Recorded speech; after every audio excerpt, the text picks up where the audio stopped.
A great track. Yeah. From the Slade in Flame movie. Noddy Holder is here with us right now. Morning, Noddy. I'm very well. How are you?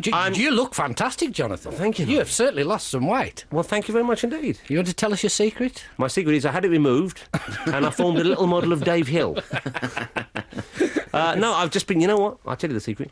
Eat less. Yeah? It's that the way? as simple as that. Eating less. It's as simple and as dull as that. You're looking very well on it. Thank you, Noddy. I wish I could say You don't want to lose any more, though. Because you're on that sort of... You lose any more, you're on that brink now. Start. Yeah. Yeah, frankly, it took me years to bounce back. Noddy Holder's with us. Come on. Feel the pros, it said on the back of his book.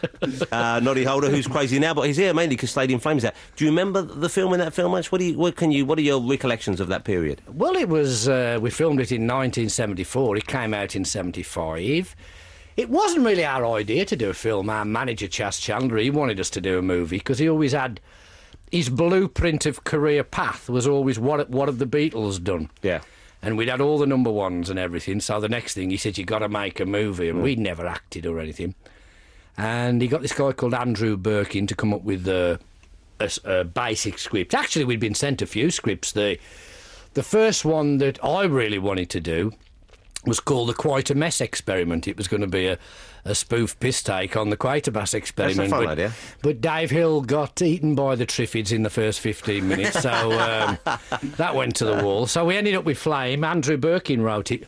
And the original script didn't ring true to a rock band at all.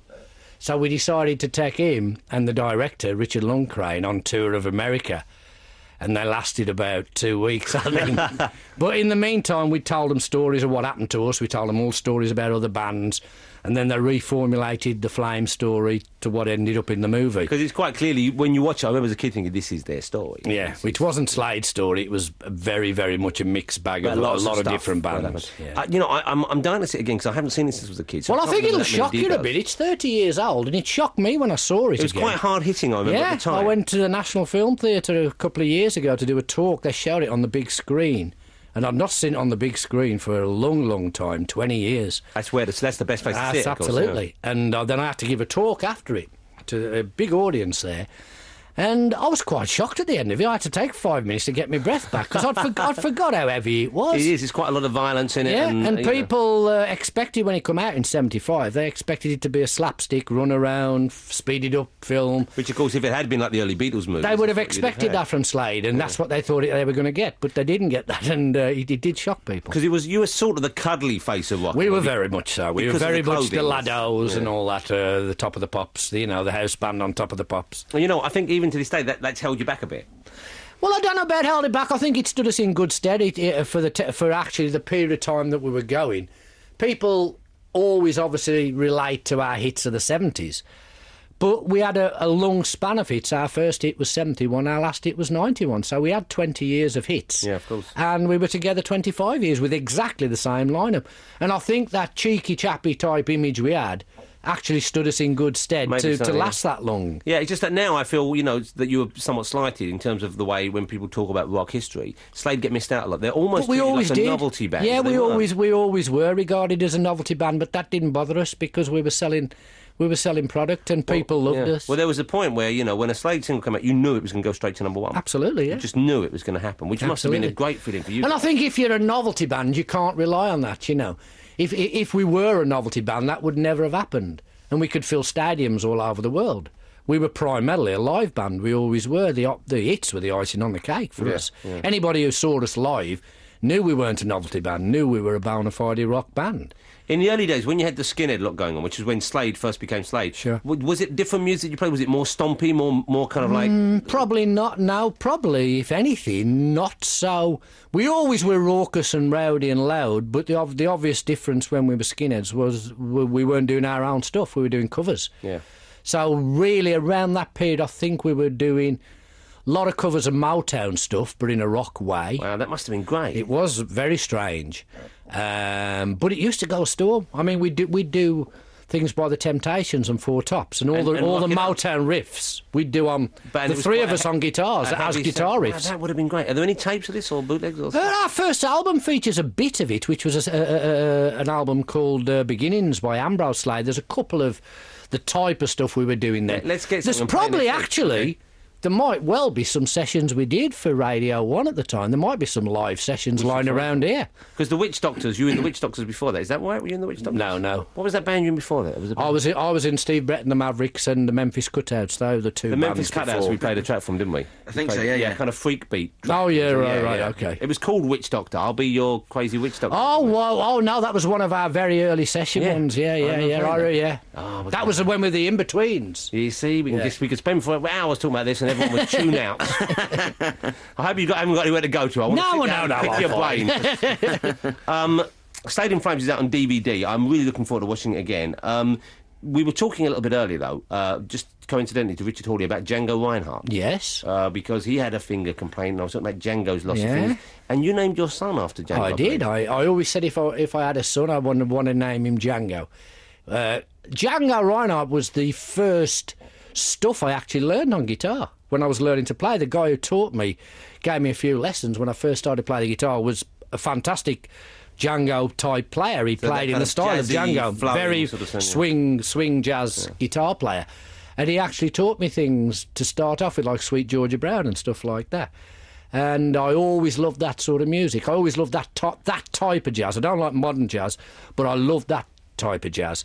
And it stuck with me, and I always thought Django was a great name. I thought if ever I have a lad, I would want to call him. It is a great name. It's also the name they used for... There was a spaghetti western series. There was. With a guy called Absolutely. Django. Yeah, that's right, there was, yeah. He used to drag his own coffin behind him. That's right. So I'm just checking you didn't name him after him. No. Because that's not such a good start. That was on TV recently, and my little one saw it advertised in the paper, and he said... Did you name me after him and not Django right on the guitar? He was checking it himself. Great films, though, isn't it? Oh, yeah, they were. The spaghetti-type western. Here's something I read about Noddy. 3 years ago, it says in the notes I've been given about you here, Go on, Noddy. then. Noddy recorded the lift announcements at the Walsall Art Gallery. Correct. Could we have a little bit of one? First floor. Going up. Is it that's what it is? Well, it's that, but I'll tell them whatever the exhibition is on the first and second floor. When we come back, we're going to transport you via the magic of radio to the Walsall Art Gallery. Walsall Art Gallery, and you're in the lift. Bit of Monet. We'll find out what they say when you get stuck. Lovely. Yeah. Lucinda Williams. Yeah, we played it last week and you liked it. Yeah, it's great. It's very good. Even Noddy liked that, didn't you? Very good. Noddy was there. First album she had out was great as well. He knows his stuff. Good artiste. Noddy has recorded the lift announcements at the Walsall Art Gallery. Presumably did this as a favour, not because times are hard. Just checking. Yeah, of course. Okay, so we're in the lift. If you go in, say I press the fourth floor. Can you remember what's on the fourth floor? There's not a fourth floor. There's only 2 floors. Is that what you say? You try and press it, There's a ground floor and the first floor. Excuse me, sir, there's not a fourth floor. It's for all. Can you imagine? I had to tone the accent down a bit because of the, the tourists coming from Japan and Australia and wherever. They might think it's a bit... But it's nice that it's a local accent. Oh, yes, well, that's what they had me, It's a local accent. Was there a special opening ceremony? There was, actually. He actually went to the opening of lift doors.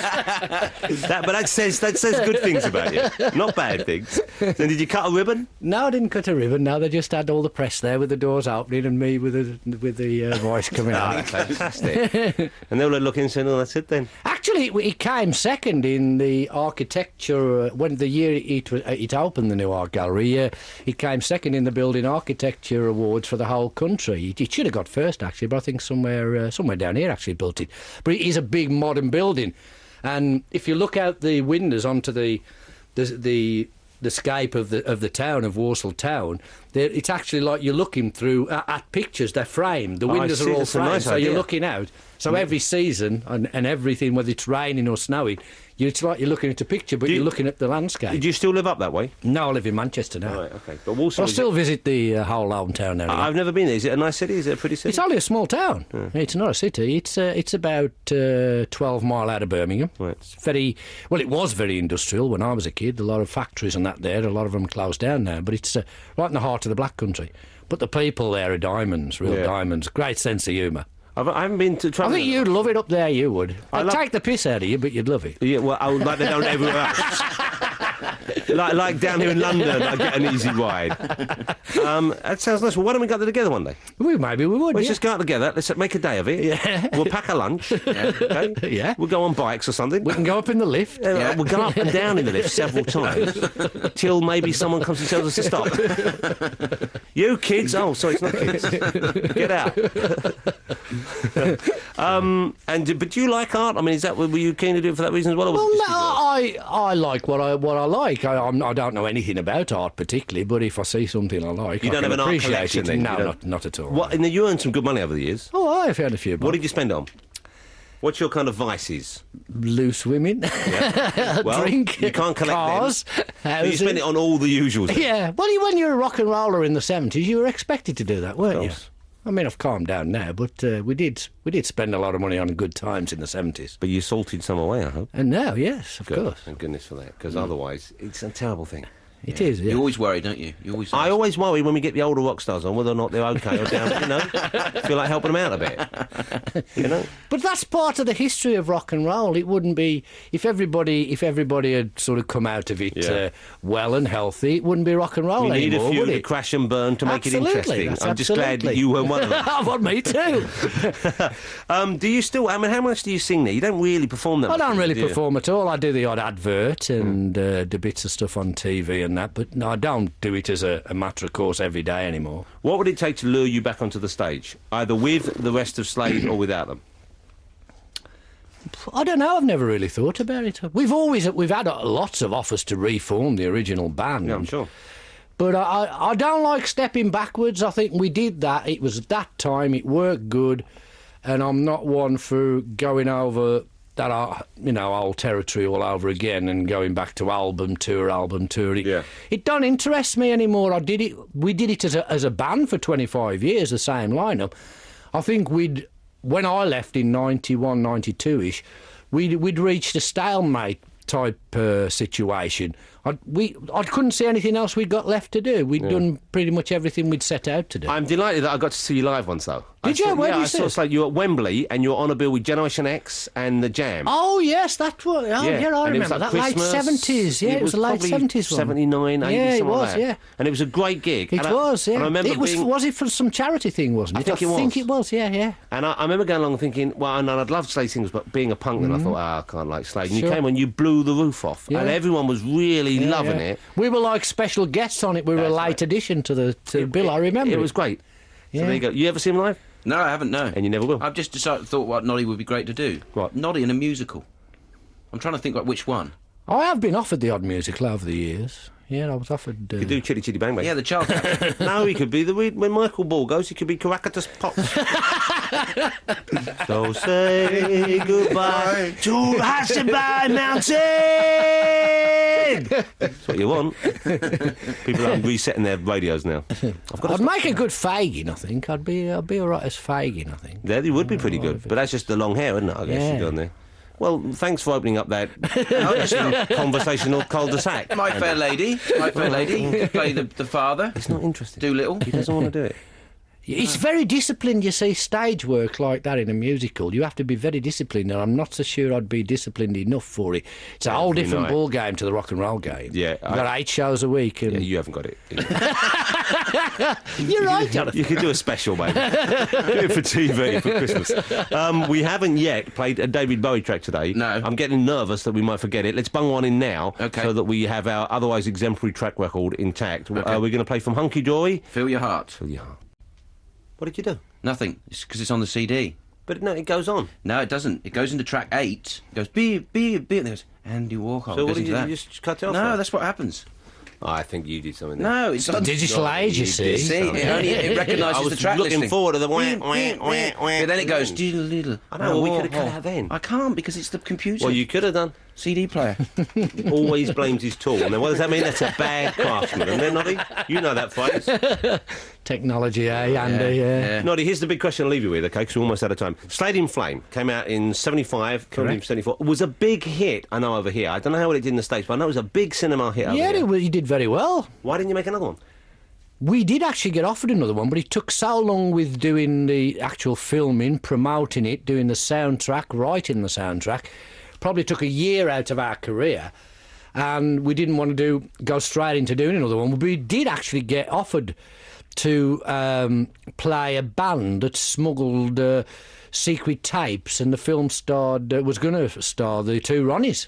It was going to be a comedy. Now you've broken my heart. The thought of a film with the two Ronnies when they were at their prime, Slade when they were at their prime, and it wasn't made. Yeah, it wasn't made. You've teased us with a glittering, fantastical. It was going to be a spy spoof, but we couldn't take another year off to do another movie. You fool.